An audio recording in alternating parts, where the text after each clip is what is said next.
Thanks for joining us. 10 years ago, on a busy holiday shopping day, tragedy shook the Omaha community. A young man armed with an assault rifle opened fire in a busy department store.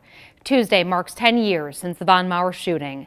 But for those who survived and the first responders on the scene, the memories of that day are still very vivid.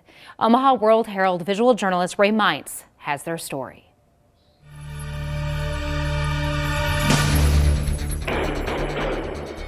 Hello, 911. My name is Jody. I am with Maur.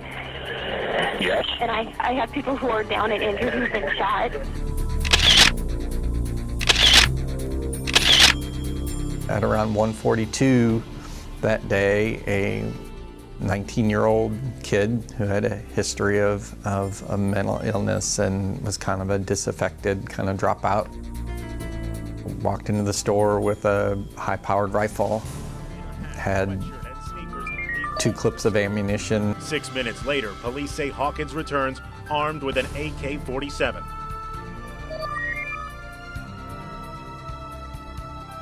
A lot of ammo, and he just started firing. It just pretty much randomly. He came off the elevator on the 3rd floor and started shooting.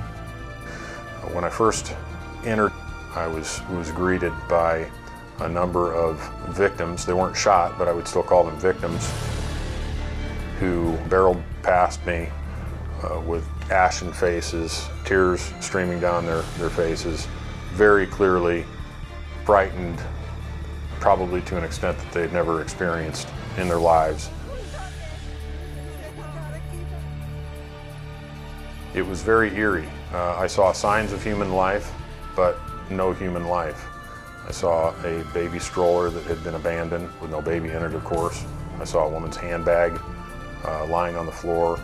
I saw a coffee cup a short distance from that. Another distinct memory I have of that day was the smell of gunpowder in the air.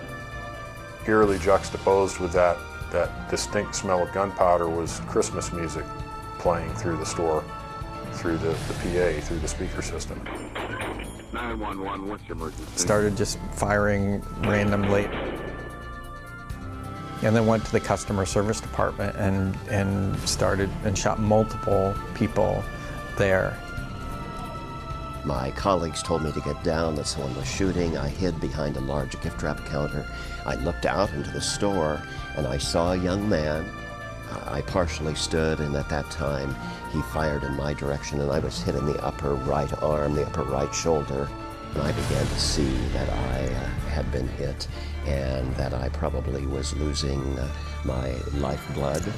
And I then realized the seriousness of what was happening. The whole thing probably took 2 minutes. And in that time, he fired off 40 shots, left 8 people dead, and wounded 3 others. He, at some point, turned the gun on himself. It looks like he might have killed himself. Okay, you see it laying by a gun? I see it laying by a gun. Still difficult to see and hear 10 years later.